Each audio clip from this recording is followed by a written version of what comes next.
Hello, welcome back to a new series of Gardener's World. I can feel spring flexing its muscles. The garden is just beginning to come alive, and the sun is shining.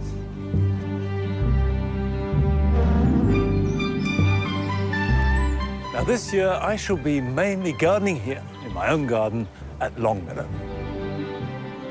As well as some regular visits to her own home, Carol will be travelling the country, looking at plants that originated abroad, but that have made themselves at home here. She's celebrating the brightest and purest display of the season. The very first snowdrop you see announces that winter's on its way out and spring's on its way in. Joe begins this year with a 4-week masterclass on planting design.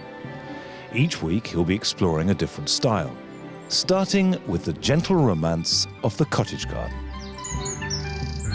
And Rachel is in Cambridge, visiting one of the country's very best winter gardens.